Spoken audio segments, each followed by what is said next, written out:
UP का शहर बनारस, वहाँ पर एक पिता, उनका सपना कि उनका बेटा बड़ा होकर बड़ा अधिकारी बने। बेटा मेहनत करता है बनारस की गलियों में, और आंखों में एक सपना, एक मजबूत इरादा कि पिता का सपना पूरा करना है। सिविल सर्विसेज की परीक्षा में पहले अटेम्प्ट में आईपीएस बनते हैं, और फिर उसके बाद में लेकिन याद था कि उनके पिता का सपना था कि वो आईएएस बने, तो वो आईएएस बनते हैं आईपीएस छोड़कर। मेरे साथ में इस समय हमारे शो मंच में आज के हमारे मेहमान हैं अनिल स्वरूप सर। लंबा करियर रहा है उत्तर प्रदेश में भी और सेंट्रल गवर्नमेंट में भी। बड़े बड़े दिग्गज नेताओं के साथ में उन्होंने काम किया है। सर, आपका बहुत स्वागत है न्यूज़ तक पर। सर, मेरा पहला सवाल है आपसे कि इतना लंबा आपका करियर रहा, इतने अलग अलग नेताओं के साथ आपने काम किया, सबसे जटिल काम करना, सबसे ज़्यादा मुश्किल, जैसा कि हमने कई इंटरव्यूज़ में आपको देखा भी है ये कहते हुए कि आपको कभी मुश्किल नहीं हुई है क्योंकि आपका अंदाज़ अलग है, लेकिन फिर भी अगर आप कोई ऐसा वाक़या बताएं जब सबसे ज़्यादा मुश्किल आ गई थी आपको। देखिए, पूरी सिविल सर्विस की जो मेरी सेवा थी, मुझे तो बड़ा मज़ा आया। कठिनाइयाँ अवश्य आई, लेकिन उन कठिनाइयों की वजह से और ज़्यादा मज़ा आया। अब आप अगर ये प्रश्न करेंगे कि सबसे कठिन मौका कौन सा था, तो मैं तो सिर्फ इतना कहूँगा कि जब मेरी कोयला सचिव के रूप में नियुक्ति हुई, तो मैंने अपने मित्र को एक फ़ोन किया, यार ये कोयला सेक्टर कैसा है, क्योंकि मैंने कुछ पढ़ा था उसके बारे में। ये 2014 की बात बता रहा हूँ मैं। मेरे मित्र ने मेरे प्रश्न का उत्तर तो दिया नहीं, मुझसे एक प्रश्न कर डाला। उन्होंने मुझसे पूछा, गैंग्स ऑफ वासेपुर देखी है क्या? मुझे सब समझ में आ गया कोयला सेक्टर कैसा था। मुझे स्मरण है कि जब मैं उस कमरे में घुसा, जो सचिव का कमरा था, और मैंने अपने जो पूर्वाधिकारी थे उनको देखा, तो मुझे समझ में आया यहाँ बड़ी तकलीफदेह स्थिति है। लेकिन अच्छी बात ये थी कि उस समय मेरे मस्तिष्क में विचार ये आया कि स्थिति इतनी खराब है कि अब और ख़राब तो हो नहीं सकती। तो मैंने सोचा अब जो भी होगा थोड़ा बहुत अच्छा ही होगा, उसका मैं क्रेडिट लेकर आगे बढ़ सकता हूँ। एक जगह मैंने आपको ये भी कहते हुए सुना था कि जब मायावती उत्तर प्रदेश की मुख्यमंत्री थीं, तो आप खुश नहीं थे, और जब उनकी सरकार गई तो आप बहुत खुश हुए थे। खुशी की तो बात मैंने नहीं कही थी। हाँ, पृष्ठभूमि उसकी ये थी कि मायावती जी के साथ विशेष सचिव के रूप में कार्य करने के पूर्व मैं कल्याण सिंह जी के साथ था, और वो अनुभव इतना सुखद था कि मुझे कभी कभी विश्वास ही नहीं होता था कि इतना अच्छा नेता भी हो सकता है। उस सुखद अनुभव के बाद जब मैं मायावती जी के साथ मैंने काम किया, तब हाँ मुझे तकलीफ हुई। और मैंने ये खुद सोचा कई बार कि ऐसी व्यवस्था भी क्या हो सकती है। वही मैंने आपसे कहा कि जैसे पहले कल्याण सिंह जी के साथ इतनी अच्छी व्यवस्था थी, और अब जो मैंने देखा उसको देखकर मुझे थोड़ा आश्चर्य अवश्य हुआ। और एक किस्सा भी हम कई बार सुनते हैं कि एक जो अधिकारी थे वो उनके ऑफिस में जाते हैं बैग लेकर, और फिर जब वापस आते हैं तो उनके हाथ में बैग नहीं था। जी हाँ, उसके बारे में भी वो बताइए। अजीब सा वाकया था। हम लोगों की ड्यूटी लगती थी हफ्ते में एक बार उस डे अफसर के रूप में। तो मुझे स्मरण है, उस दिन मैं सुबह मुख्यमंत्री के आवास पर बैठा हुआ था, बाहर बैठा था मैं। तभी एक जिलाधिकारी आए, मुझसे 1 वर्ष जूनियर थे। वो अंदर जा रहे थे, तो उनके हाथ में एक ब्रीफकेस था। वो कोई अस्वाभाविक बात नहीं थी।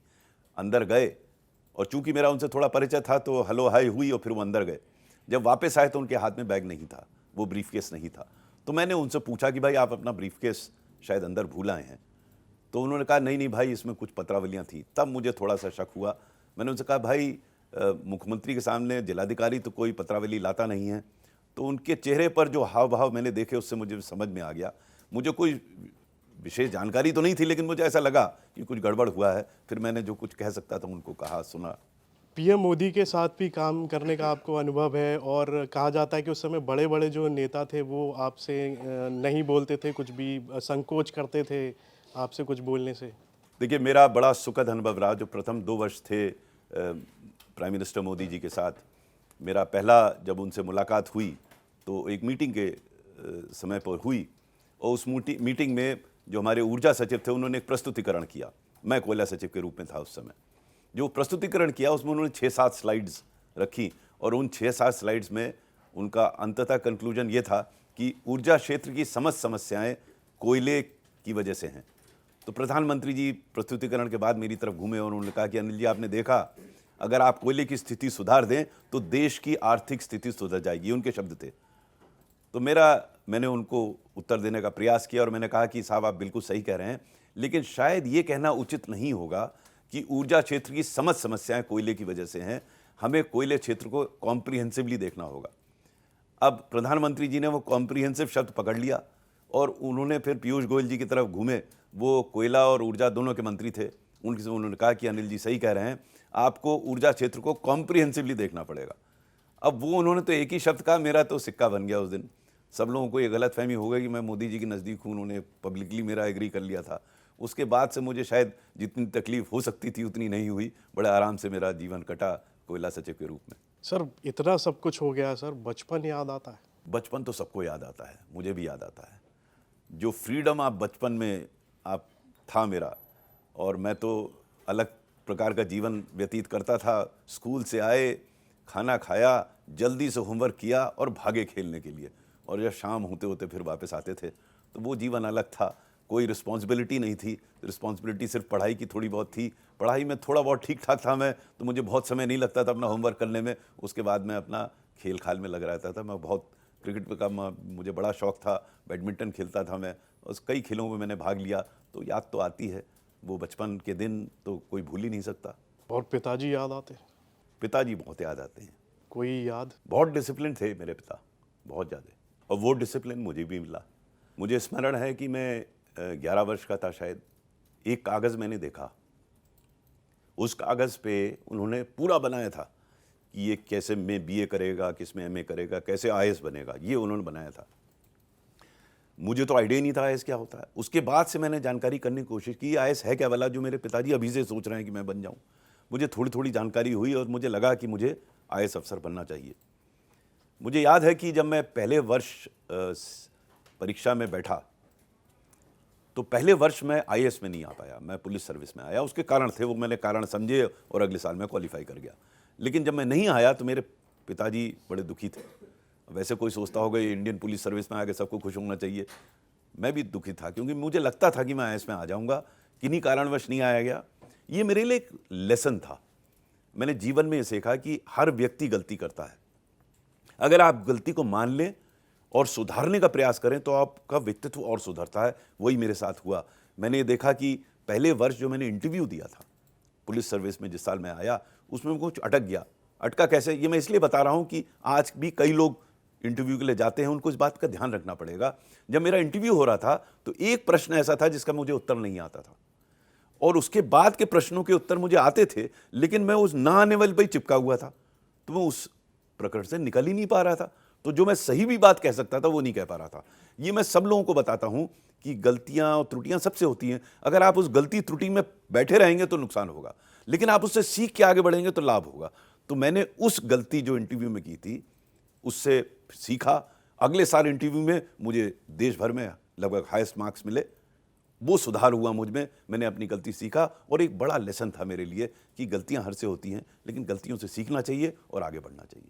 बिल्कुल, पिताजी से काफ़ी आप इंस्पायर थे। माताजी? मैं उनका, देखिए, वो उनका जीवन बड़ा कठिन था। उनकी माँ की मृत्यु तब हो गई थी जब वो मेरा ख्याल 2.5 वर्ष के थे। पिता की मृत्यु हो गई थी जब वो 17 साल के थे। उन्होंने अपने आप स्कॉलरशिप प्राप्त करके इंजीनियरिंग का एग्ज़ाम दिया, फिर वो इंजीनियर बने। शायद वो खुद भी आईएएस अफसर बनना चाहते थे, मुझे ऐसा आभास हुआ। उन्होंने कहा नहीं मुझसे कभी, लेकिन शायद वो चाहते होंगे।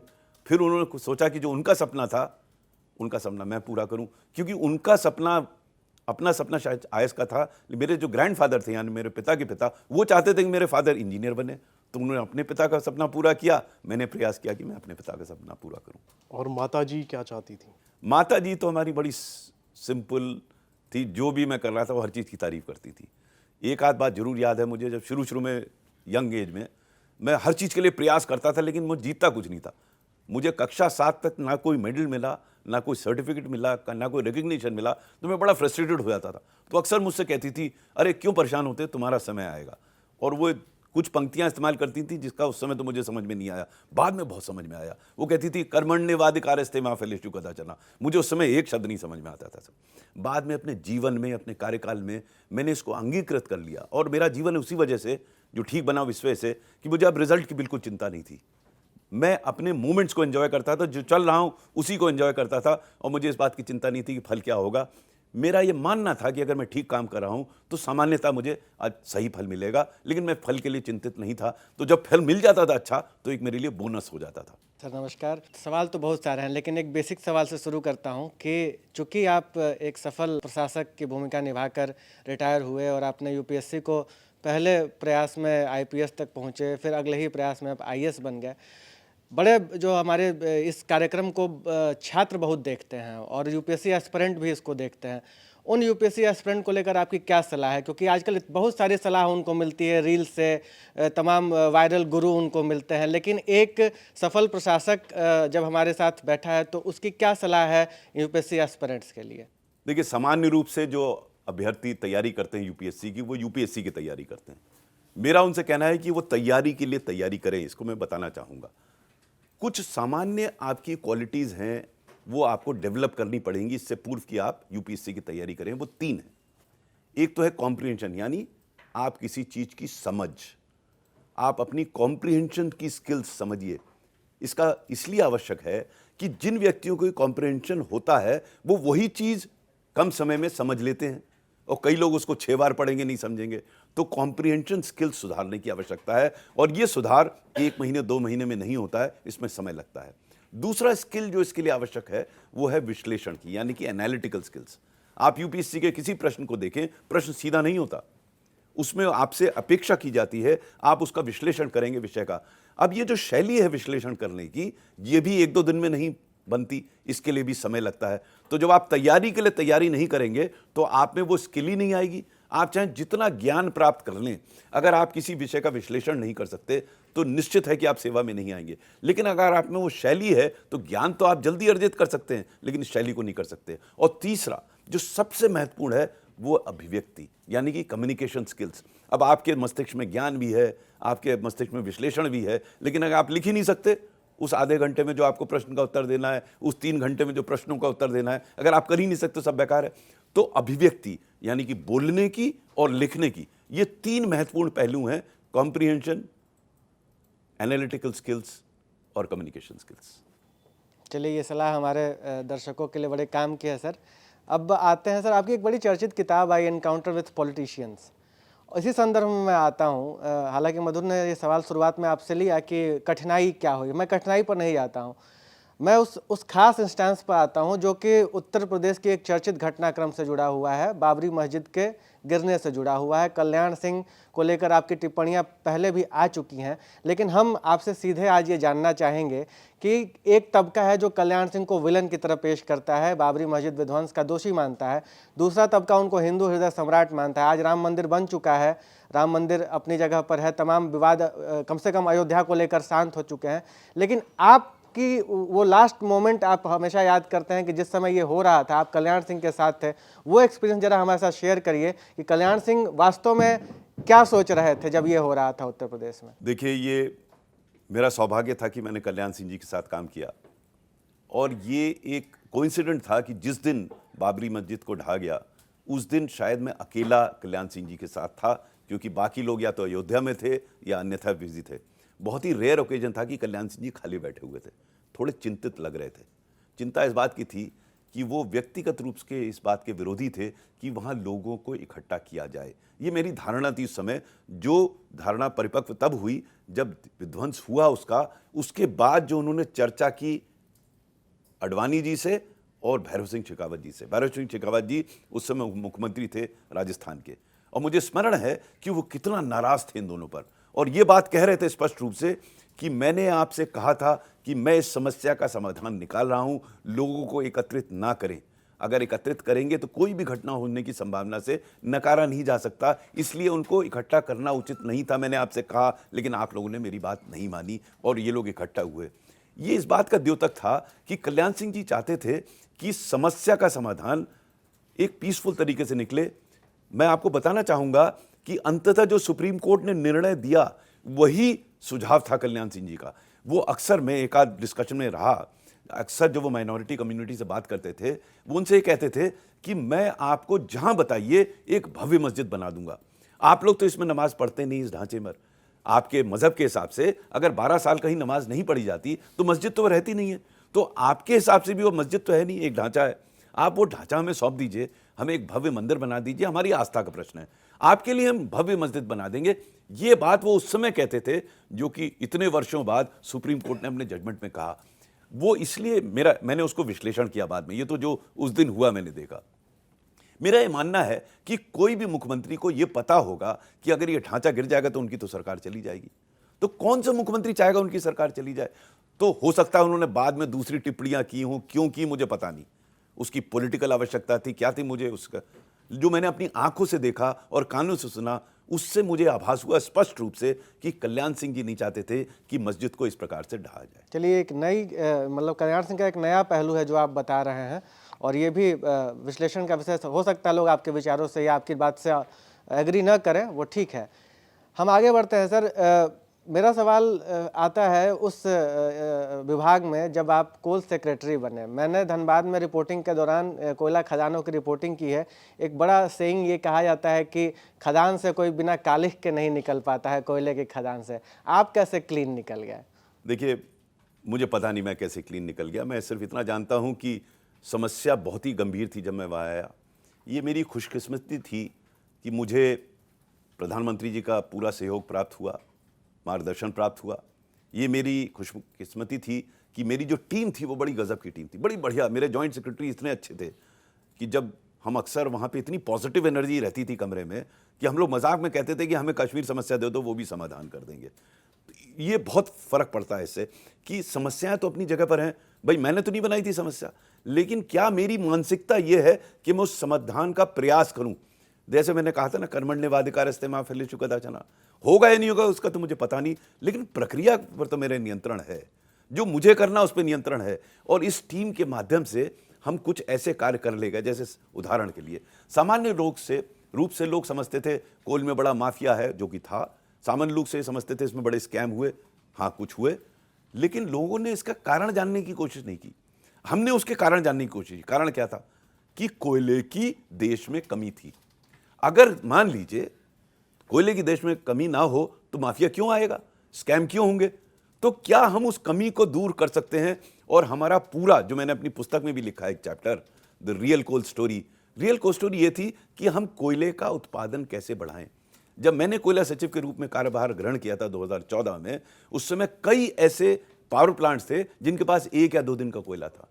मुझे स्मरण है कि जब मैंने 2016 में पद छोड़ा, एक भी पावर प्लांट क्रिटिकल नहीं था। और वो इस वजह से हुआ क्योंकि हमने रणनीति पूरी बनाई कि कोयले का उत्पादन कैसे बढ़ाया जाए। तो हमने सीधे माफिया के अगेंस्ट कार्य करने का प्रयास नहीं किया, क्योंकि माफिया तो पूरे देश में फैले थे। हमने प्रयास किया कि जो उसका कारण है, यानी कि कोयले की कमी को दूर किया जाए। और स्थिति यहां तक आ गई कि हम यहां तक विचार करने लगे कि कोयला हम बांग्लादेश को एक्सपोर्ट कैसे करें। नहीं, मुझे याद है ये हेडलाइंस बना करती थी कि पावर प्लांट के पास 1 दिन के लिए कोयला बचा है, और बाद में मोदी सरकार ने इसे अपनी उपलब्धि के तौर पर पेश किया कि ये जो स्कार्सिटी कोयले की होती थी यूपीए के दौरान, वो हमने दूर कर दी। तो निश्चित तौर पर एक आपका योगदान रहा आपके कार्यकाल का। मैं सर फिर यूपी में लौटता हूँ। उत्तर प्रदेश में ये अयोध्या के बाद ऐसा लगा था कि बाबरी मस्जिद का विवाद, राम मंदिर का विवाद सुलझ गया तो सब कुछ सुलझ जाएगा, लेकिन कभी संभल में मस्जिद में मंदिर खोजा जा रहा है, कभी जौनपुर की अटाला मस्जिद में मंदिर खोजा जा रहा है।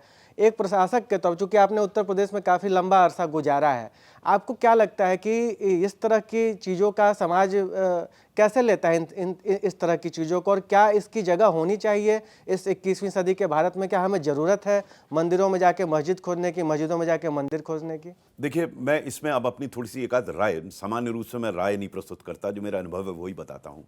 मेरा ये मानना है कि भारतवर्ष की कई गंभीर समस्याएं हैं, हमें उन समस्याओं की ओर ज़्यादा ध्यान देना चाहिए। हम ये जो डाइवर्ट कर रहे हैं या ये खुदाई कर रहे हैं, मेरा व्यक्तिगत रूप से कहना है कि हम पूर्व में जो हो गया है, पास्ट को हम परिवर्तित नहीं कर सकते। हम पास्ट के से सीख सकते हैं, लेकिन परिवर्तित नहीं कर सकते। हम अपना समय ज़ाया कर रहे हैं पूर्व को, हिस्ट्री को, पास्ट को बदलने में। जबकि आज की हमारी समस्याएं बहुत, जैसे अनएम्प्लॉयमेंट की समस्या है, ये सब समस्याएं महत्वपूर्ण समस्याएं हैं जिस पे हमें ध्यान देना चाहिए। हम अगर वही समय, वही 24 घंटे हमारे पास है, अगर हम उसमें लगाएंगे जो बीत गया है, जिसको हम में से कोई परिवर्तन नहीं कर सकता, तो आज की समस्याओं के समाधान के लिए हमारे पास समय नहीं बचेगा। हम खुदाई करके, मान लीजिए अगर हमने निकाल भी लिया नीचे से खुद, उससे क्या इस देश की आर्थिक सामाजिक स्थिति में सुधार आ सकता है? ये प्रश्न हमें अपने आप से करने होंगे। मेरे विचार से, व्यक्तिगत मेरा मत यह है कि इन मुद्दों पर अनावश्यक रूप से समय ज़ाया करने से हमें जो महत्वपूर्ण बिंदु हैं, आज के महत्वपूर्ण मुद्दे हैं, उन पर हमें समय कम मिलेगा। चलिए, इस पर तो सुप्रीम कोर्ट ने भी टिप्पणी की है कि उपासना स्थल कानून पर जब तक अब हम कोई फैसला नहीं ले लेंगे, उसको चैलेंज कर दिया गया है, तब तक अब नया खोजबीन नहीं होगा, नई याचिकाएं नहीं दाखिल की जाएंगी। अब देखते हैं ये आगे चलकर क्या रूप लेता है। मेरा सवाल एक सर इससे है कि आपका काफ़ी समय बीता बनारस और उन जगहों पर, और अब उन चीज़ों में बदलाव आ रहा है। जो नई सरकारें आई तो उन्होंने दावा किया कि बनारस को हमने पूरा तरीके से बदल दिया, प्रयागराज को पूरा तरीके से बदल दिया, और ये दोनों शहर से आपका क्लोज एसोसिएशन रहा है। आप इन शहरों के बदलाव को कैसे देखते हैं? देखिए, मैं थोड़ा एक करेक्ट करना चाहूँगा। मैं ना बनारस में कभी रहा, मैं सिर्फ एक आध बार घूमने गया हूँ बनारस में। और इधर लास्ट टाइम जब मैं गया था बनारस, तो मुझे वहाँ काफ़ी सुधार दिखा, लेकिन एक वो पर्यटक के रूप में मैं गया था। अन्यथा मुझे बनारस के बारे में कुछ नहीं पता। मतलब हिस्टोरिकली जो है वो पता है, बट मैं ना वहाँ कभी रहा हूँ, ना मैं वहाँ कहीं पढ़ा हूँ, तो मुझे बनारस के बारे में जानकारी नहीं है। इलाहाबाद भी मुझे गए, वो प्रयागराज जिसे कहते हैं, अब गए हुए काफ़ी समय हो गया, तो मुझे पता नहीं वहाँ क्या परिवर्तन हो रहे हैं। मैं जाता तो रहता हूँ, देश भर में घूमता हूँ, शायद मौका लगेगा तो पुनः जाऊँगा। अब आपने प्रश्न किया है तो थोड़ा महाकुंभ का आयोजन हो रहा है, बड़े देखिए, पैमाने पर। मेरे लिए तो अपना कर्तव्य सबसे बड़ा कुंभ है, और सबकी अपनी अपनी आस्थाएं हैं। मेरा ये मानना है कि जो मैं आजकल कर रहा हूँ, जाकर देश में विभिन्न स्थलों पर यंगस्टर्स के साथ इंटरेक्ट कर रहा हूँ, चर्चाएं कर रहा हूँ, उनसे सीख रहा हूँ, कुछ अपने अनुभव उनके साथ बंटवारा कर रहा हूँ। महाकुंभ में तो बहुत लोग जा रहे हैं, मुझे पूरी आस्था है, लेकिन मैं उस भीड़ का एक अंग शायद नहीं बनना चाहता। मैं अपना अलग रास्ते पर चल रहा हूँ, और मेरे विचार से वो रास्ता अब तक मैंने उसी प्रकार से चला हूँ, जब तक जीवन है उसी प्रकार से चलूँगा मैं। सर, पिछले दिनों कुछ एक चिंताएं आपने जाहिर की भारतीय अर्थव्यवस्था को लेकर। चिंता कुछ इस तरह की थी कि वेल्थ का जो सेंट्रलाइजेशन है वो बहुत ही मतलब और भी मजबूती से हो रहा है। कॉरपोरेट्स के पास ज़्यादा वेल्थ है, डिस्ट्रीब्यूशन ऑफ वेल्थ जो है आम लोगों तक, वो जो इसके एक लेमैन भाषा में कहें कि आम आदमी तक धन जिस तरीके से पहुंचना चाहिए पहुंच नहीं रहा है। राहुल गांधी इस सरकार पर अडानी अंबानी की सरकार होने का आरोप लगाते रहते हैं। लोकसभा, पूरा संसद चल नहीं पा रही है ठीक से इन्हीं सारे मुद्दों को लेकर। आपको क्या लगता है कि भारतीय अर्थव्यवस्था, जो कि ये दुनिया की तीसरी चौथी बड़ी अर्थव्यवस्था बन रही है और हम बड़े अपने आप को महाशक्ति के होड़ में लेकर आ रहे हैं, कहाँ फंडामेंटल हमसे भूल हो रही है? देखिए, मैं इसको राजनीतिक स्वरूप नहीं देना चाहता। मेरे विचार से चाहे वो किसी भी राजनीतिक पार्टी का हो, अगर कोई विषय देश की समस्याओं से संबंधित है तो उस पर खुल के चर्चा होनी चाहिए, बिना उसको राजनीतिक कलर दिए हुए। तो मैं राजनीतिक तौर पे इस पर टिप्पणी नहीं करना चाहता। हमें ये मानना होगा कि जहाँ एक और भारत की आर्थिक स्थिति सुधर रही है, भारत एक फास्टेस्ट ग्रोइंग इकोनॉमी बन रही है, भारत शीघ्र ही $5 ट्रिलियन इकोनॉमी हो जाए, ये बड़े सबकी इसकी प्रशंसा होनी चाहिए, सराहना होनी चाहिए। वहीं दूसरी ओर हमें इस बात पे भी विचार करना चाहिए कि क्या ये जो वेल्थ क्रिएट हो रही है, इसका डिस्ट्रीब्यूशन ठीक हो पा रहा है, नहीं हो पा रहा है। अब जो कुछ भी आंकड़े सामने इस समय आ रहे हैं, उससे ऐसा लगता है कि कुछ लोगों को ज़्यादा इससे लाभ हो रहा है, बाकी लोगों को नहीं हो रहा है। अब मैं अर्थशास्त्री तो हूँ नहीं, इसमें कोई अर्थशास्त्री को बैठकर इस समस्या को विचार करना पड़ेगा कि ये धरातल की स्थिति है। क्योंकि मैं देश भर में ट्रैवल करता हूँ और मैं फील्ड में भी जाता हूँ, तो 2-3 जो प्रमुख समस्याएं मुझे सामने दिखती हैं। एक तो अनएम्प्लॉयमेंट की बहुत बड़ी समस्या है, हम उसको शायद जिस तरीके से हम उसे देखना चाहिए उस तरीके से नहीं देख रहे हैं। जहाँ एक और इतनी ग्रोथ हो रही है, अगर अनएम्प्लॉयमेंट की स्थिति ऐसी बनी रही तो आगे इसका सामाजिक स्वरूप भी हो सकता है, इसका सामाजिक रिजल्ट भी हो सकता है, तो इस पर विचार करना आवश्यक है। तो जहाँ एक और वेल्थ डिस्ट्रीब्यूशन की हम बात करते हैं, वहीं जो दूसरी इससे भी भयावह समस्या है वो है एम्प्लॉयमेंट जनरेशन की। क्योंकि एम्प्लॉयमेंट जनरेशन अगर होगा तो अपने आप वेल्थ का डिस्ट्रीब्यूशन होगा। तो वेल्थ डिस्ट्रीब्यूशन या लैक ऑफ वेल्थ डिस्ट्रीब्यूशन तो एक कॉन्सिक्वेंस है, विजिबल साइड है, लेकिन उसका जो कारण वो कारण ये है कि लोगों को रोजगार नहीं मिल रहा है। रोजगार मिलेगा तो उनके पास भी वेल्थ जनरेशन होगा। तो हमें प्रमुख रूप से आज चर्चा अनएम्प्लॉयमेंट की करनी चाहिए कि अनएम्प्लॉयमेंट को कैसे दूर किया जाए। मेरा व्यक्तिगत मानना है, हो सकता है मैं गलत हूं, कि बड़े बड़े प्रोजेक्ट लगा देने से एम्प्लॉयमेंट की समस्या का समाधान नहीं होता। हमें स्मॉल एंड मीडियम सेक्टर को विशेष रूप से प्रेरित करना पड़ेगा, उनकी समस्याओं को देखना पड़ेगा, क्योंकि अधिकतर employment generation small and medium sector से होता है। अगेन इस पर भी पॉलिटिक्स हो रही है कि बड़े कॉरपोरेट्स के साथ जाया जाए कि स्मॉल मीडियम मेरा ये कहना है कि बड़े कॉरपोरेट्स को आप नकारिए नहीं, उनका भी शायद उनका भी एक भूमिका है, वेल्थ क्रिएशन में उनकी भूमिका है, महत्वपूर्ण भूमिका है। लेकिन साथ ही साथ अगर हम मीडियम स्मॉल स्केल सेक्टर को नहीं देखेंगे तो एम्प्लॉयमेंट की समस्या का समाधान नहीं होगा। दोनों की महत्वपूर्ण भूमिका है, आप किसी को नकार नहीं सकते। और मेरे विचार से इन आर्थिक इश्यूज का राजनीतिकरण नहीं होना चाहिए, मिल बैठ के इसके समाधान का प्रयास करना चाहिए। एक आखिरी सवाल लूंगा सर, फिर अपने साथियों को बढ़ाऊंगा।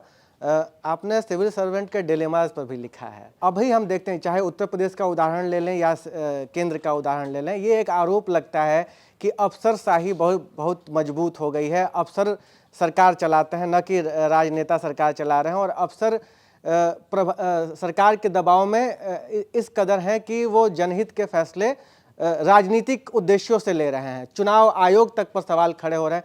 क्या ये जब आप कहते हैं सिविल सर्वेंट का डिलेमा, तब ये सारे चैलेंजेस आपके दिमाग में रहते हैं, या ये केवल एक राजनीति के तहत कहा जाता है अफसर स्वतंत्र काम करता है? क्या होता है, सरकार अपने मन मुताबिक अफसरों से काम करवाती है या जनहित उनके लिए प्रमुख होता है? आप अपने अनुभव से बताइए। देखिए, मुख्तसर सी जिंदगी के अजब से अफसाने हैं, यहाँ तीर भी चलाने परिंदे भी बचाने हैं। आसान नहीं है काम है किसी सिविल सर्वेंट का।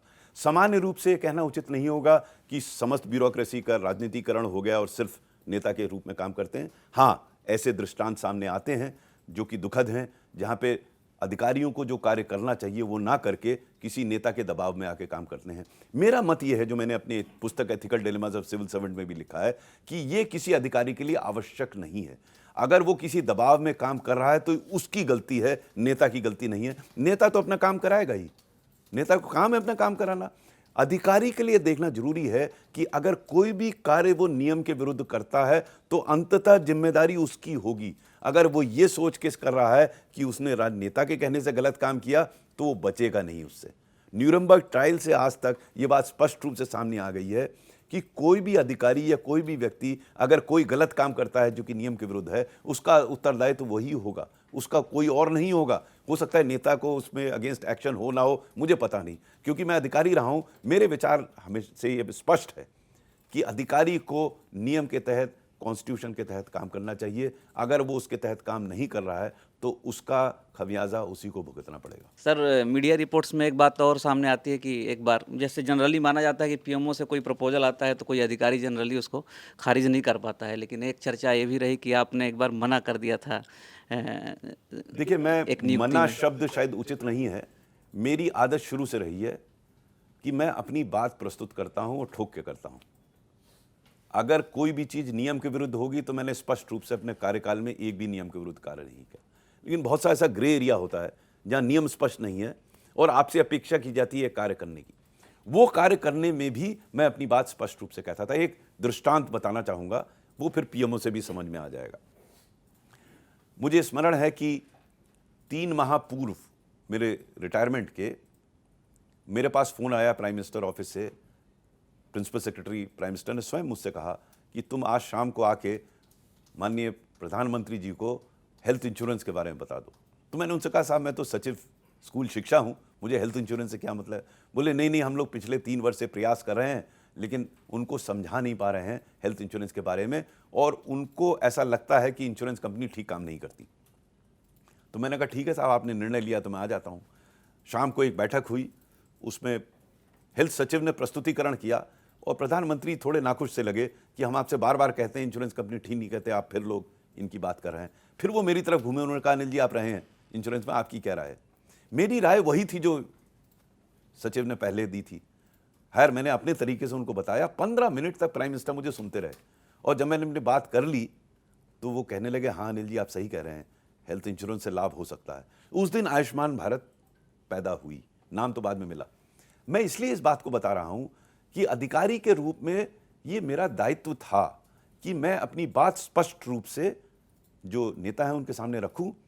अगर वो ओवर रूल करते हैं तो फिर उनकी बात मानूं, लेकिन अगर वो ओवर रूल जिस चीज को कर रहे हैं वो इलीगल है तो मैं उनकी बात नहीं मानता था। ये मेरा क्लियर लाइन थी कि मैं अपनी बात स्पष्ट रूप से उनके सामने रखूंगा। इसी तरह जैसे पीएमओ में एक बार ये हुआ कि जब मैं सचिव बना, ये शुरू की बात है, मैं सचिव बना था, ये चर्चा चल रही थी कि एक समिति बना दी जाए किसी की अध्यक्षता में जो ओवरसी करेगी गोल ब्लॉक ऑक्शन को। तो मैंने पीएमओ से कहा कि भाई आपने दायित्व मुझे दिया है सचिव के रूप में, तो कार्य मुझे करने दीजिए। ये कार्य कोई समिति अगर करना है तो दायित्व उनको दे दीजिए। तो खैर फिर वो समिति नहीं बनी, मेरे स्तर पे कार्य हुआ। मैं इसलिए सब बातें बता रहा हूं कि आज की तारीख में भी अधिकारी अगर चाहे तो अपनी बात कह सकता है, उसकी बात सुनी जाती है। ये संभव है कि हो सकता है कोई व्यक्ति आपसे नाराज हो जाए, तो उसका आपको प्राइस पे कर देना चाहिए, उसमें क्या नुकसान है। एक बार आपकी रेपुटेशन बन गई कि इसका कोई निजी स्वार्थ नहीं है। देखिए, सबसे महत्वपूर्ण बात यह है कि आपकी अपेक्षाएं क्या हैं नेता से। अगर आप कुछ अपेक्षा कर ही नहीं रहे नेता से, तो आप अपनी बात स्पष्ट रूप से कहेंगे और सामान्य रूप से नेता नाराज नहीं होता। मेरा अनुभव यह बताता है, एनकाउंटर दिस पॉलिटिशियन में मैंने लिखा है कि कई बार मेरा डिफरेंस ओपिनियन होता था, मत भिन्नता होती थी नेताओं से। 90% केस में मैं उनको समझा ले जाता था अपनी बात। 10% ऐसे केस होते तो वो नहीं मानते थे मेरी बात। अब हम प्रजातंत्र में रहते हैं, एक परिवेश में रहते हैं, प्रजातांत्रिक परिवेश है, तो हमें नेता की तो बात माननी पड़ेगी, प्रोवाइडेड जो वो कह रहा है वो इलीगल ना हो। ये बात स्पष्ट है। अगर ग्रे एरिया वाली बात पे मुझे ओवर रूल कर रहा है तो हम उसकी बात मान लेनी चाहिए। किस बात का झगड़ा? पहले मैं झगड़ता था, शुरू में अपनी सेवा में 10-12 साल में झगड़ लेता था। मैं समझता था ये ठीक है, नेता तो कहता ये ठीक है। अब ठीक क्या है? एक तो ठीक का दायरा है लीगल, उसमें तो जो लीगल है वही होना चाहिए। उसके लीगल दायरे के बाहर तो मेरा ठीक और आपके ठीक में परिवर्तन हो सकता है। आप मेरे बॉस है, मुझे आपकी बात माननी पड़ेगी। सर, अपनी book not just civil servant में आपने लिखा है शिक्षा माफियाओं से निपटने के तरीके आपने बताए हैं। तो कोई वाकया है जो आपको याद है कि मतलब शिक्षा देखिए, माफियाओं के साथ कोई ऐसा? मैं जब शिक्षा सचिव बना, कोयला सचिव के बाद, तो मेरे दिमाग में मन आया कि ऐसा लगा मुझे कि I am coming out of the dark dungeons of coal mines to bright lights of school education. And to my utmost horror, ये मैंने किताब में लिखा है, I found that the mafias of school education are worse than the mafia of coal. क्योंकि coal में तो mining नीचे थी, माफिया ऊपर था। एजुकेशन में माफिया सब अंडरग्राउंड है, वो एसेंशियल सीट कर रहा है। तो कई मेरे इसमें मैंने देखा, मेरा अनुभव 20 महीने का था और शायद और समय होता तो इनसे और मैं टक्कर लेता माफियाओं से। लेकिन कई अच्छे अनुभव रहे मेरे, कई उतने अच्छे नहीं रहे। मेरा पहला अनुभव इस माफिया से रहा जब मैं एसडीएम था। मैं था उस समय पोस्टेड, देवरिया डिस्ट्रिक्ट होता था, जो अब कुशीनगर जनपद बन गया है। उस समय देवरिया डिस्ट्रिक्ट का पार्ट होता था। मैं नया नया जॉइंट मजिस्ट्रेट था वहाँ पर। मेरे ड्राइवर ने एक दिन मुझसे कहा कि सर चलिए सुबह आपको एक नज़ारा दिखाते हैं। सुबह मैंने क्या है? बोले चल सर चलिए तो दिखाते हैं। तो मैं एक स्कूल में पहुँचा, उन दिनों परीक्षाएं चल रही थी 10वीं कक्षा की। जैसी मेरी जीप स्कूल में पहुंची, लोग खिड़की से कूद कूद कर भाग रहे। तो मैंने उससे कहा ये क्या चक्कर है, ये तो एग्जामिनेशन हॉल है। बोले सर ये सब नकल कराने आए थे, आपकी जीप देखकर भाग गए। मेरे को, मैं विश्वास ही नहीं कर सकता था। अगर कोई मुझे बताए मैं विश्वास नहीं करूंगा, मैंने अपनी आंखों से देखा। अगले दिन मुझसे कहता है कि सर आज थोड़ा और जल्दी चलेंगे। हम ठीक है भाई चलो। सुबह गए दूसरे सेंटर पर, वहां देखा सब शांतिपूर्वक चल रहा था। मैंने कहा यहाँ तो ठीक चल रहा है एग्जाम। उसने कहा नहीं सर वो आम का बाग देख रहे हैं ना सर, अभी अभी पेपर मिला, वो सब उसका सॉल्व कर रहे हैं, जो सॉल्व कर देंगे आगे नकल कराएंगे यहाँ पर।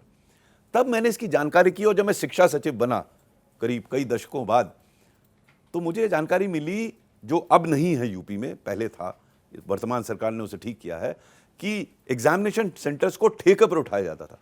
ये नकल माफिया होते थे, जो नकल कराते थे उनको भुगतान किया जाता था और लोग पास होते थे। तो एक माफिया तो ये था। वैसे तो पूरी पुस्तक में लिख सकता हूँ माफिया पर, कई प्रकार के माफिया को मैंने कहा है। पब्लिशिंग माफिया है, स्कूल माफिया है, नकल माफिया है, कई प्रकार के माफिया। बीएड और डीएलएड कॉलेज का सबसे बड़ा माफिया है। तो कई प्रकार के माफिया स्कूल एजुकेशन में है। सर, अभी निजी स्कूलों में अभी इस तरह के जो माफिया हैं, जो पब्लिशिंग वाले जो आप कह रहे हैं, वो अभी भी हावी हैं और इस तरह के जो है मतलब पेरेंट्स को ब्लैकमेल किया जाता है, किताबें यहाँ से लेंगे, इस पब्लिकेशन के लेंगे, वो सारी चीज़ें अभी भी।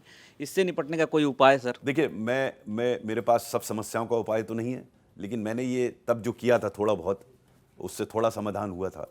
उस समय समस्या ये थी कि जो पुस्तकें छपती थी, एनसीईआरटी की पुस्तकें आधे दम से कम होती थी जो सामान्य रूप से थी, लेकिन एनसीईआरटी की पुस्तकें छपने में विलंब होता था। विलंब होने की वजह से ये लोग पे करते थे। तो मुझे याद है मैंने तो चार्ज लिया था नवंबर में, तो अगले वर्ष के लिए हमने इंश्योर किया कि एनसीईआरटी की पुस्तकें समय से मिल जाएं। मुझे बताया गया उनके समय से छपने से लगभग 3000 करोड़ रुपए का नुकसान हो गया प्राइवेट पब्लिशर को, क्योंकि उन्होंने तो किताबें छाप ली थी, लेकिन एनसीईआरटी की सस्ती पुस्तकें आ गई और वो लोगों ने ले ली। भाई क्यों लेगा आदमी महंगी पुस्तकें अगर वो अच्छी पुस्तकें एनसीईआरटी की मिल जाएंगी? तो मेरे विचार से हर समस्या का समाधान हो सकता है।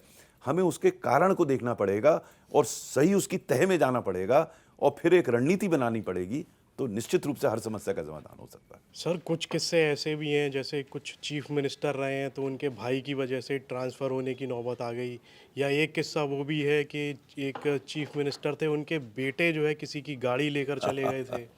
तो सर ये दोनों देखिए, ऐसा है कि मैं जब कल्याण सिंह जी के साथ था तो एक दिन मुझे एक जिलाधिकारी ने बताया कि उनके चीफ मिनिस्टर के साहबजादे ने सीडीओ की गाड़ी ले ली है। तो अगले दिन सुबह जब मैं मुख्यमंत्री जी के साथ, कल्याण सिंह जी के साथ निकल रहा था घर के बाहर, तो हम लोग किसी कार्यक्रम में जा रहे थे, तो मैंने उनसे चर्चा की। मैंने कहा कि आपके साहबजादे ने एक सीडीओ की गाड़ी ले ली है। तो उनका पहला रिएक्शन था कि घर वापस चलो। पूरा काफिला वापस आ गया घर। देखिए, एक मुख्यमंत्री के लिए करना बहुत बड़ी बात है। आज की तारीख में तो बड़ी बड़ी बातें सुनी जाती हैं। वो वापस आए। मैं बाहर बैठा था, अंदर कमरे में वो किसी को डांट रहे थे, मुझे नहीं पता किसको डांट रहे थे। फिर निकले बाहर और फिर हम लोग बैठे और फिर चले गए कार्यक्रम। शाम को मेरे पास डीएम का फ़ोन आया कि वो गाड़ी वापस हो गई। तो मेरे कंजेक्चर है कि उन्होंने कहा होगा। उनके लिए संभव था, क्योंकि वो एक दाग भी, पहला मैं उनका टेन्योर बता रहा हूँ, जब 91-92 में मुख्यमंत्री थे, एक दाग भी वो डिसऑनेस्टी का अपने ऊपर नहीं चाहते थे। तो ऐसे व्यक्ति के साथ काम करने का मेरा जो सौभाग्य रहा मैंने उनसे बहुत कुछ सीखा। और सर जो भाई थे चीफ मिनिस्टर के, सर चीफ मिनिस्टर के भाई का प्रकरण तो मुझे याद नहीं आ रहा कोई। आप अगर आप मुझे स्मरण कराएं। सर जो ट्रांसफ़र होने की जो बात हुई थी कि अगर मान लिए होते, मिलने की जो बात थी सर कि आपको मिलना था लेकिन आप मिले नहीं थे, या आपके कोई सहयोगी दूसरे अधिकारी थे जो मिलने से मना, मतलब मिले नहीं थे। अच्छा, नहीं, वो मैं बताता हूँ। भाई का नहीं था वो प्रकरण। वो भी बड़ा इंटरेस्टिंग, मुख्यमंत्री का नहीं था, वो एक मंत्री से था। ये वर्ष 2003 का प्रकरण है। मैं नया नया वापस गया था लखनऊ और मैं सचिव हॉर्टिकल्चर बना। तो हमारे मंत्री थोड़े से उनकी कुख्यात थे, वो काफ़ी भ्रष्ट थे, क्योंकि कई अच्छे लोग थे कल्याण सिंह जी थे, कुछ भ्रष्ट भी थे। तो उन्होंने एक दिन मुझे लिखित आदेश भेजा और ये कहा कि इस उप निदेशक को सस्पेंड कर दो। उसमें वो कारण नहीं दिया था, लेकिन ऑर्डर जो जायज़ था, क्योंकि उनका अधिकार था डिप्टी डायरेक्टर को सस्पेंड करने का। तो मैंने फ़ोन किया मंत्री जी को। मैंने कहा कि साहब, आपने इनको सस्पेंड करने को कहा है, क्या किया इसने? बोले मुझसे मिलने नहीं आया। मैंने कहा साहब, बड़ी छोटी चीज़ है, मैं उससे कह दूंगा आपसे मिल लेगा। तो मैंने उस अधिकारी के बारे में मालूम किया। लोग बोले बड़ा अच्छा अधिकारी है, ईमानदार है, मेहनती है। तो मैंने उसको बुलाया। मैं उससे कहा, यार तुम मिलने क्यों नहीं गए मंत्री जी से? बोले सर, मैं मिला हूं उनसे कई बार हूं, लेकिन जैसे वो मिलना चाह रहे हैं मैं नहीं मिल पा रहा हूं।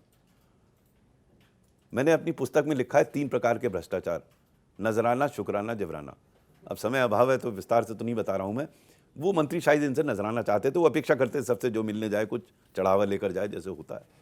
तो उसने कहा सर, मेरे पास तो पैसा वैसा है नहीं, मैं नहीं चढ़ावा दे सकता। अब मेरे लिए परेशानी ये थी कि एक ईमानदार अधिकारी है, इसको मैं कैसे बचाऊं, और ऑर्डर है। तो मैंने नियम को देखा और मैंने देखा कि अगर मैं अपनी मंत्री से बात से असहमत हूं तो मैं पत्रावली को मुख्य सचिव के माध्यम से भेज सकता हूं। तो मैंने मुख्य सचिव से बात की, मुख्य सचिव को बताया पूरा बैकग्राउंड। तो बड़े बढ़िया अधिकारी थे, उन्होंने कहा ऐसा करो, फाइल मुझे भेज दो, फिर देखा जाएगा। मैंने फाइल भेज दी, वो बैठ गए फाइल पर। अब वो ऑर्डर हो गया है लेकिन जारी नहीं हुआ सस्पेंशन का। तो मंत्री ने एक आध बार मुझसे पूछा क्या हुआ भाई उस सस्पेंशन का। मैंने कहा साहब, वो मुख्य सचिव के पास गई है। 2 बार पूछने के बाद मालूम नहीं क्या हुआ, जाके मुख्यमंत्री से मिल लिए। मेरा ट्रांसफ़र हो गया वहाँ से। जब मेरा ट्रांसफ़र हो गया तो मुख्य सचिव ने मुझे बुला के कहा, यार तुम उस अधिकारी को बचाने के चक्कर में तुम्हारा ट्रांसफ़र हो गया। मैंने कहा, आप क्यों परेशान होते हैं? For a civil servant transfer is like death. साहब, जो होना है उसके लिए परेशान क्या होना। वैसे भी सर मैं हिंदू फिलॉसफी में विश्वास करता हूँ, मेरा पुनर्जन्म तो होगा ना। आप कहीं पोस्ट करेंगे, मैं फिर जाके वहाँ वही गुनाह करूँगा। तो हंसने लगे वो। तो ये था वो प्रकरण थोड़ा। अच्छा सर, मुझे अब याद आया, वो ये था कि उनके चीफ मिनिस्टर के जो भाई थे वो प्रदर्शन करना चाहते थे कहीं पर, अच्छा, लेकिन आप भाई नहीं थे, इजाज़त नहीं वो दी। भी भाई नहीं थे। वो मैं बताता हूँ आपको। मैं जिलाधिकारी था लखीमपुर खीरी में। जी सर। ये वर्ष 1990-91 की बात है, जब राम जन्मभूमि का एजिटेशन चल रहा था। बड़ा टेंशन था और मेरी थोड़ी ख्याति ऐसी हो गई थी कि आसपास के जिलों में तो कर्फ्यू लगा था, हमारे जिले में कर्फ्यू की जरूरत नहीं थी। सब जानते थे जो गड़बड़ करेगा डीएम साहब अंदर कर देंगे उसे। तो हुआ ये कि एक मर्डर हो गया। तो जिले के जो अध्यक्ष थे रूलिंग पार्टी के, वो बोले हम इसका जनाजा निकालेंगे, फ्यूनरल प्रोसेशन निकालेंगे। और इतना चार्ज एटमॉस्फेयर था, तो मैंने कहा ये निकालेंगे तो यहाँ कम्युनल राइट हो जाएगा। तो मैंने उनको समझाने की कोशिश की। मैंने कहा सरकार आपकी है, अब यहाँ कम्युनल राइट होगा तो पूरी सरकार की बदनामी होगी। बोले नहीं, हम तो निकालेंगे। काफ़ी देर चर्चा चली, नहीं मानी तो मैंने उनको बंद कर दिया। अब अध्यक्ष को बंद करना कोई छोटी बात नहीं है, मैंने कर दिया। रात को फ़ोन आया मेरे पास मुख्यमंत्री जी का, मुलायम सिंह जी थे उस समय मुख्यमंत्री। फ़ोन आया, डीएम साहब आपने क्या कर दिया, हमारे अध्यक्ष जी को बंद कर दिया, नाराज़ लग रहे थे। मैंने कहा हाँ साहब, वो फ्यूनरल प्रोसेशन निकालना चाह रहे थे, जनाजा निकालना चाह रहे थे, और सर सरकार आपकी है, आपके इकबाल से सब ठीक चल रहा है यहाँ पे, बड़ी वाहवाही है कि सब शांति है, वो निकालेंगे फ्यूनरल प्रोसेशन, कम्युनल राइट हो जाएगा यहाँ पे। नहीं कोई तरीका बताइए कैसे उनको छोड़ा जाए। तो मैंने कहा साहब या तो आप बात कीजिए या कोई बात करे लखनऊ से, उनको समझाए कि साहब ये फ्यूनरल प्रोसेशन निकालने का क्या मतलब है। तो मालिम ने उन्हें फ़ोन रख दिया। तो मुझे लगा, मैंने पत्नी से कहा भाई पिछली बार हमने एक विधायक के विरुद्ध कुछ किया था, मेरा ट्रांसफ़र हुआ था, आपकी वजह से सस्पेंशन हो जाए। तो हम लोग तैयार थे, जो भी होगा सुबह देखा जाएगा। सुबह मेरे पास फ़ोन आया कि वो व्यक्ति जो अध्यक्ष था वो तैयार हो गया फ्यूनरल प्रोसेशन ना निकालने के लिए। मैंने उसको छोड़ दिया, मेरा कोई व्यक्तिगत उससे तो था नहीं। अब देखिए, उसको तो छोड़ दिया, 3 महीने बाद उन्हीं चीफ मिनिस्टर ने मुझे अवार्ड किया as one of the finest district magistrate. तब मुझे अपनी माँ का याद आया, वही कर्मण्यवादे कारस्ते में फलिशु कथा चना, कि कर्म कर लो यार जो ठीक समझ रहे हो, उसके बाद ऊपर वाला जो ठीक करेगा ठीक ही करेगा। सर, आपने हेल्थ इंश्योरेंस वाली एक घटना का जिक्र किया। एक विवाद चल रहा है हेल्थ इंश्योरेंस पर जीएसटी का, तो ये जीएसटी वाला जो लोड है हेल्थ इंश्योरेंस पर, वो कहाँ से आया? मतलब इसके खिलाफ तो विपक्ष से भी आवाज़ उठ रही है और सरकार के अंदर से भी गडकरी साहब कह रहे हैं कि ये हट जाना चाहिए। देखिए, मैंने थोड़ा बहुत जो इस प्रकरण की जानकारी की है, मेरा ये मानना है कि अगर सरकार ही किसी चीज़ के लिए पैसा दे रही है, जैसे हेल्थ इंश्योरेंस है, जो आयुष्मान भारत योजना है, वो तो सरकार की योजना है, उसका पूरा प्रीमियम अगर इंश्योरेंस के माध्यम से सरकार ही देती है, तो ये सरकार ही दे रही है, तो इसमें जीएसटी लगाने का मतलब क्या है? एक हाथ से दीजिए, दूसरे हाथ से ले लीजिए। अब प्रकरण हेल्थ इंश्योरेंस आ रहा है जो आयुष्मान भारत से कवर्ड नहीं है। 2 तरीके के हो गए ना, एक तो गरीब लोग हैं जिनको सरकार पैसा दे रही है। अब मैं टेक्निकली साउंड नहीं हुई बताने के लिए कि इनको अलग कैसे किया जा सकता है। स्वाभाविक रूप से मुझे लगता है ये दोनों अलग हैं। अब जैसे कोई अमीर आदमी है, अब मैं करोड़ों के रुपए कमा रहा हूँ, मैं हेल्थ इंश्योरेंस एक लेता हूँ, तो अगर वो जीएसटी देता है तो उसमें क्या खराबी है? भाई जीएसटी तो वो तो दे ही सकता है ना। अब इसको टेक्निकली कैसे सेपरेट किया जाएगा, इसकी मुझे थोड़ा परीक्षण करना पड़ेगा, जो भी अधिकारी हो परीक्षण करें। जहाँ सरकार प्रीमियम दे रही है वहाँ पे तो जीएसटी लगाने का तो कोई औचित्य बनता ही नहीं है, क्योंकि आप चार्ज करेंगे, पे करेंगे, सरकार के लिए आएगा, सरकार से जाएगा, वो सरकार से ही चार्ज करेंगे और सरकार के अकाउंट में चला जाएगा। लेकिन जो private sector company health insurance है, तो एक तो ये नज़रिया है। दूसरा, अगर हम हेल्थ इंश्योरेंस को प्रमोट करना चाहते हैं इस देश में, ये फिलॉसफिकल प्रश्न है, यह तथ्यात्मक, ये प्रश्न ऐसा है जिसमें नीति विषयक प्रश्न है कि अगर हम इंश्योरेंस को प्रमोट करना चाहते हैं तो टैक्स, अगर 18% टैक्स लगा देंगे तो एक डिसइंसेंटिव हो जाएगा। इन दोनों बिंदुओं पर चर्चा करके एक निर्णय हो सकता है इसमें। सर, आप एजुकेशन डिपार्टमेंट में भी रहे, और ये एक मतलब ये घर घर की कहानी, हर नौजवान की कहानी और पूरे समाज और देश की कहानी बन चुकी है। पेपर लीक का जो मसला है, ये पेपर लीक का मसला क्यों नहीं सॉल्व हो पा रहा है? मतलब मेडिकल की भी परीक्षा उससे अछूती नहीं रह पाई। देखिए, ये हो सकता है। पहला तो आपकी चिंतन होना चाहिए, आपका संकल्प होना चाहिए कि हम इसको रोकेंगे। अगर वो संकल्प नहीं है तो गड़बड़ हो जाएगा। पहला तो ये बिल्कुल स्पष्ट चिंतन होना चाहिए कि हमें इसे रोकना है। फिर प्रक्रिया क्या है, मैं इसलिए प्रक्रिया बता रहा हूं कि ये मेरा व्यक्तिगत अनुभव है। जब मैं शिक्षा सचिव था तो सीबीएसई का एक पेपर लीक हुआ, और उस लीक के माध्यम से हमने जो सीखा और जो व्यवस्था बनाई सीबीएसई में 2018 में, 2024 तक कोई पेपर लीक नहीं हुआ। तो हो सकता है आज की तारीख में टेक्नोलॉजी है जिसके माध्यम से आप पेपर लीक रोक सकते हैं, लेकिन अगर मेरी मंशा ही ठीक नहीं है तब प्रॉब्लम फंसेगी। तो हम पहली चीज ऐसे व्यक्तियों को इन संस्थाओं में लगाएं जो एब्सोल्युटली अबव बोर्ड हो, जिनके ऊपर कोई भी प्रश्न ना हो, पहली चीज। दूसरी चीज, उसको हम फिर सहयोग करें कि वो ऐसी व्यवस्था बना सके जिसके माध्यम से पेपर लीक ना हो। मेरा ये मानना है, मैं विस्तार से तो नहीं बता रहा हूं, कि आज की तारीख में पेपर लीक रोका जा सकता है। उदाहरण के तौर पर, आपने कभी यूपीएससी का पेपर लीक सुना? हमें सोचना पड़ेगा ऐसे क्यों हुआ। भाई वहां तो कभी नहीं लीक होता। आपने सीबीएसई का पेपर लीक 2018 के बाद सुना? समझिए कैसे हुआ। आप सोचिए, एनटीए का पेपर लीक हुआ है ना, नेशनल टेस्टिंग एजेंसी का। एनटीए का जो कार्य पहले सीबीएसई करती थी और एक ही विभाग में है वो दोनों। तो अगर सीबीएसई में पेपर लीक हुआ और नहीं हुआ और एनटीए में हुआ, तो हमें परीक्षण करना चाहिए कि कौन सी ऐसी चीज, मैं बता सकता हूं लेकिन उसमें विस्तार से समय लगेगा, कि सीबीएसई बता सकते हैं, ये बड़े जनहित का मामला देखिए है। बड़ा सिंपल है। पहली चीज, अब उसका पूरी प्रक्रिया देख लीजिए कि आप क्या क्या चीज आउटसोर्स करेंगे। देखिए, लीक जहां भी हुआ आउटसोर्सिंग की वजह से हुआ है, प्राइमरी रीजन और भी हैं। आउटसोर्स क्या क्या करेंगे? सीबीएसई पूरा कंट्रोल में रखता है पूरा। एनटीए ने उसे आउटसोर्स कर दिया था। तो स्टार्ट कीजिए कि कैसे आप क्वेश्चन पेपर सेट करते हैं। पहला स्टेप है। क्वेश्चन पेपर सेट करने के लिए क्वेश्चन बैंक के लिए तो आप आउटसोर्स कर सकते हैं, क्योंकि आप बनाएंगे लाखों की मात्रा में क्वेश्चन, अब इससे भी बनवा लीजिए, इससे भी, उसमें कौन सा प्रश्न लेंगे तो किसी को नहीं पता। तो क्वेश्चन बैंक आप आउटसोर्स कर लिए, लेकिन पेपर सेटिंग आप इंटरनल करेंगे, उसमें से कौन सा आएगा, ठीक है। फिर जो जहां पर आप परीक्षा हो रही है, जो सेंटर है, उसका चयन कैसे करेंगे, ये बहुत महत्वपूर्ण है।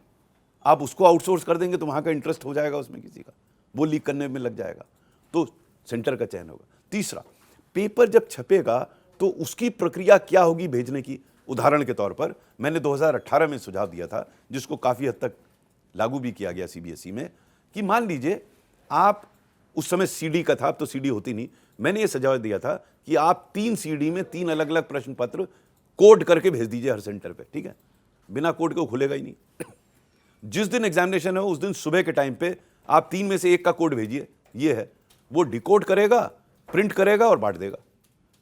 मान लीजिए थ्योरेटिकली अगर लीक भी हो जाता है उस समय तो उससे फर्क नहीं पड़ना, वैसे तो होगा नहीं, क्योंकि अगर आपने सेंटर का चयन सही किया है और इस प्रोसेस को ठीक रखा है और टेक्नोलॉजी को सही इस्तेमाल किया तो लीक नहीं हो सकता।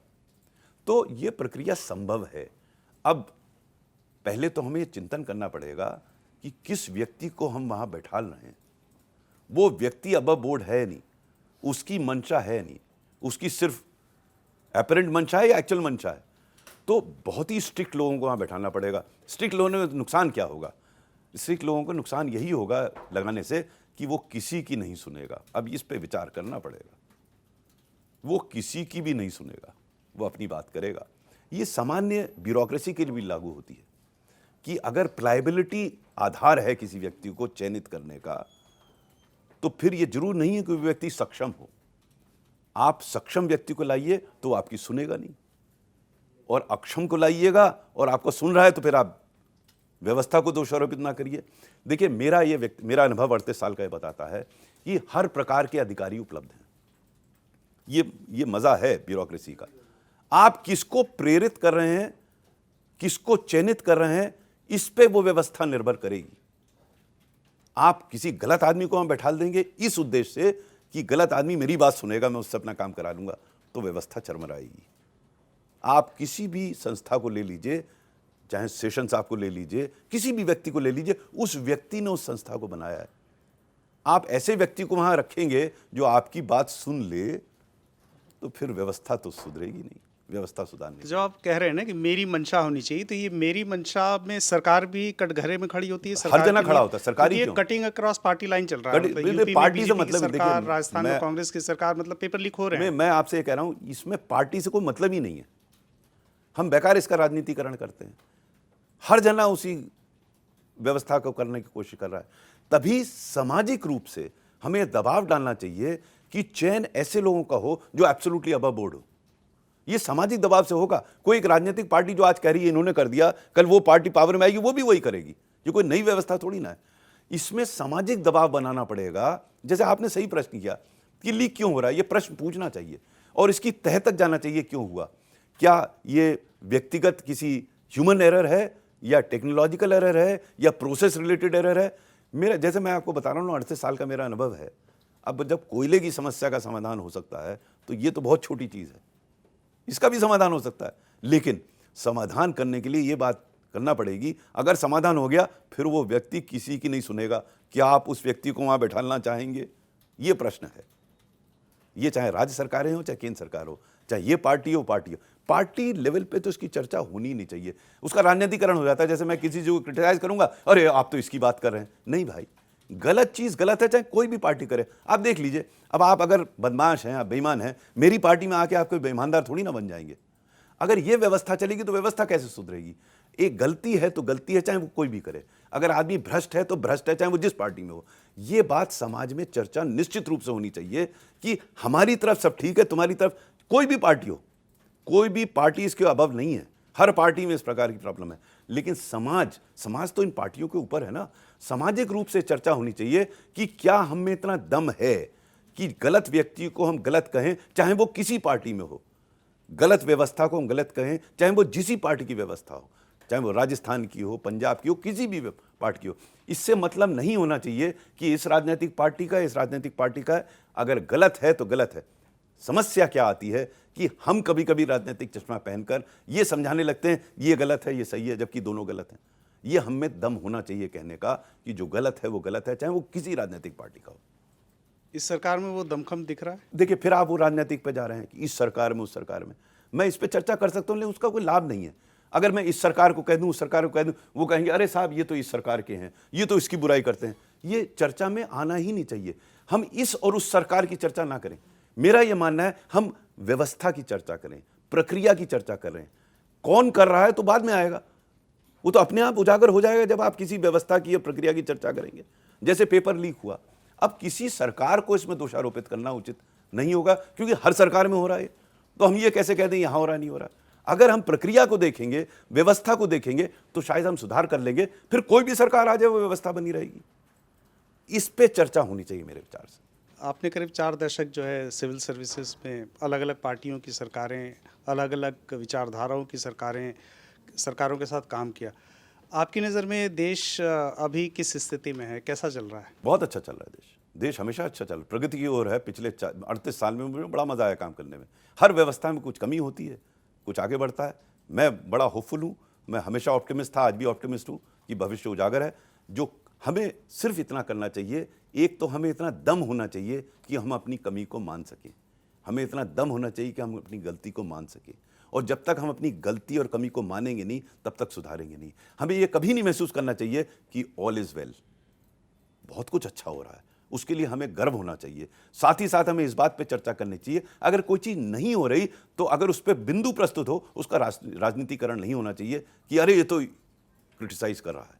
नहीं, क्रिटिसिज्म तो नेचुरल है एक डेमोक्रेसी में, प्रजातंत्र में। और वो खुल के चर्चा होनी चाहिए कि ये बहुत अच्छा हुआ है कार्य, उसकी चर्चा होनी चाहिए। और जो नहीं हो रहा उस पर भी चर्चा होनी चाहिए। सर, कोल स्कैम, 2G स्कैम भी क्या इसी राजनीति से निकले हुए स्कैम थे जिनका कहीं कुछ वजूद? देखिए, जब स्कैम CAG की रिपोर्ट आई थी उस समय कोई राजनीतिकरण तो था नहीं, उन्होंने अपनी रिपोर्ट दे दी। ये बात अलग है कि जैसे उन्होंने प्रस्तुत की रिपोर्ट वो उचित नहीं था। और मैंने चूंकि कुछ रिपोर्ट्स को व्यक्तिगत रूप से परीक्षण किया है कोल के, जिसके बारे में मैंने विस्तार से लिखा है, मेरा यह मानना है उसको स्कैम की संज्ञा देना उचित नहीं है। गलतियां हुई थी, कई कोल ब्लॉक गलत एलोकेट हुए थे, परंतु यह कहना कि सब कोल ब्लॉक गलत एलोकेट हुए थे वो गलत है। मेरा ख्याल हिस्ट्री जब इसको देखेगी, जब भविष्य में इस पर पुनः परीक्षण होगा, इसी निष्कर्ष पे पहुंचेंगे कि गलतियां निश्चित हुई थी, लोगों के विरुद्ध कार्रवाई होनी चाहिए। लेकिन यह कहना कि सब कुछ गलत हुआ था, यह उचित नहीं था। और दूसरा, क्योंकि मैंने इसको कैलकुलेट किया ना, मैंने कैलकुलेट करके बताया कि CAG साहब ने जो अंक निकाला उसमें एवरेज कॉस्ट ऑफ माइनिंग ले ली। अब आप कोयले में आप रिपोर्ट करते थे, कोयला जितना गहरा जाएगा उतना ज़्यादा महंगा होगा। इसकी एक दाम थोड़ी ना ले सकते, उन्होंने एक दाम ले लिया कि इतना खर्चा आया। अरे भाई, अगर गहरे में जाएंगे तो ज़्यादा खर्चा आएगा, ऊपर कम खर्चा आएगा। एवरेजिंग नहीं हो सकती, उन्होंने एवरेज कर लिया, एवरेज करके मल्टीप्लाई कर दिया, निकाल लिया। मैंने इसको विस्तार से अपनी पुस्तक में लिखा है कि कैसे उन्होंने कैलकुलेशन गलत किए। मैं पुनः दोहराना चाहूँगा, ऐसा नहीं गलतियां नहीं हुई, गलतियां हुई, लेकिन गलतियों का सही चिन्हांकन अगर आप नहीं करेंगे तो होगा क्या? ऑनेस्ट आदमी तो परेशान हो जाएगा, जैसे हरीश गुप्ता साहब परेशान हुए, और डिसऑनेस्ट आदमी पतली गली से निकल जाएगा बच के। ये बड़ा अजीब विचित्र स्थिति है। आप डिसऑनेस्ट आदमी के अगेंस्ट कार्रवाई कीजिए, उसके लिए आपको विस्तार से परीक्षण करना पड़ेगा, एवरेजिंग नहीं करनी पड़ेगी। एवरेजिंग करके तो आप सबकी गर्दन उड़ा देंगे। आप देखिए, इसकी गलती है। मेरा यह कहना था, मैंने पुस्तक में भी लिखा है कि CAG साहब को प्रत्येक माइन का डिटेल आकलन करना चाहिए था और यह देखना चाहिए था इस माइन में इतना ये गड़बड़ हुई, इस माइन में इतना नुकसान हुआ। एवरेज करके थोड़ी ना होता है। अब उन्होंने पुस्तक में जरूर लिखा है नॉट जस्ट एन अकाउंटेंट। मैं तो अपनी पुस्तक में उनसे कहता हूं he is just an accountant. Auditor का काम तो पूरा विस्तार से देखना चाहिए था ना। अब देखिए, 2 दिन पहले हरीश गुप्ता साहब बरी हो गए केस में, और देखिए किस परेशानी से वो गुजरे इतने सालों से। मैं उनको व्यक्तिगत रूप से जानता हूं, प्रोफेशनल रूप में जानता हूं, उनसे ईमानदार आदमी कोई नहीं है। वो सबसे ज्यादा परेशान घूम रहे हैं, और बेईमान आदमी सड़क पे घूम रहा है, या वो पार्टियां ढूंढ रहा है कि कौन सी पार्टी ज्वाइन कर ले। भाई, ये चीज सामाजिक रूप से, इसकी राजनीतिक रूप से चर्चा नहीं हो सकती, क्योंकि हर राजनीतिक पार्टी अपने हिसाब से कर रही है। सामाजिक रूप से आपके जैसे मंच पे इस पे राजनीति से हटा के प्रकरण की चर्चा होनी चाहिए और ये दिखाना चाहिए कि कमी कहां है। गलती कहाँ पर है? सर मेरा सवाल आपसे ये है कि बहुत सारे जो बच्चे हैं अभी जो एग्ज़ाम की प्रिपरेशन करते हैं तो वो जानना चाहते होंगे कि एक आईएएस की दिनचर्या कैसी होती है, एक सुबह से लेकर शाम तक एक आईएएस कैसे अपना दिन व्यतीत करता है सर। देखिए, अलग अलग जगह पर अलग अलग प्रकार से दिन व्यतीत होता है। जब आप डिस्ट्रिक्ट मैजिस्ट्रेट होते हैं तो आपका कुछ होता ही नहीं है, पूरा 24 घंटे के लिए आप कमिटेड होते हैं काम के लिए। मैं इसलिए कह रहा हूँ कि मेरा लड़का उस समय 3-3.5 साल का था, तो किसी ने उससे पूछा तुम कहाँ रहते हो, तो ला नहीं बोल पाता, तो कहता है हकीमपुर में। तुम्हारे नाना कह रहे थे, कहता है अखनऊ में। फिर तीसरे ने पूछे पापा कह रहे थे, उसने कहा ऑफिस में। बिल्कुल एक स्ट्रेट फर्स्ट से। तो एज डिस्ट्रिक्ट मैजिस्ट्रेट तो आप 24 घंटे की ड्यूटी हो जाती है। जब आप सचिवालय में आते हैं काम करने तो दिनचर्या बदल जाती है, तब आपका वो 9 से 5-6 बजे तक रहते हैं। अगर आप अच्छे कार्यकर्ता हैं तो 6 बजे निकल जाएंगे, अच्छे कार्यकर्ता नहीं तो 9 बजे तक बैठेंगे और दूसरों को बताएंगे कि हम देखो कितनी देर काम करते हैं। तो अलग अलग तरीका है। अपने कार्य करने की प्रणाली पे भी बहुत निर्भर करता है कि आपकी दिनचर्या कैसे हो। मैं सिर्फ इतना बनाना चाहूँगा, जो लोग इस पे अपीयर होना चाहते हैं, आपने शुरू में मेरे से प्रश्न किया था कि आप आईएएस अफसर क्यों बने, तो मैंने बताया मेरे पिता चाहते थे। मैंने अपनी पहली पुस्तक not just a civil servant के अंत में लिखा है कि अगर मेरा पुनर्जन्म हुआ और मैं क्वालिफाई कर सका तो मैं पुनः आईएएस अफसर बनना चाहूँगा। उसका कारण ये है कि जो सेंस ऑफ सेटिस्फैक्शन इस सेवा में संभव है, मैं नहीं समझता किसी और सेवा में है। कितने गरीब लोगों का, कितने अच्छे लोगों का आप अच्छा ही कर सकते हैं, कितने लोगों की आप सेवा कर सकते हैं, ये शायद मौका आपको किसी सेवा में नहीं मिलता। सर हमारा एक रस्मी सवाल है जो हम अंत में हर अपने मेहमान से पूछते हैं। आपको कैसा लगा सर हमारे इस मंच में आके? बहुत मज़ा आया, प्रश्न बड़े बढ़िया थे, चर्चा में बहुत बहुत मज़ा आया। बहुत बहुत मुबारक हो आपको। Thank you sir.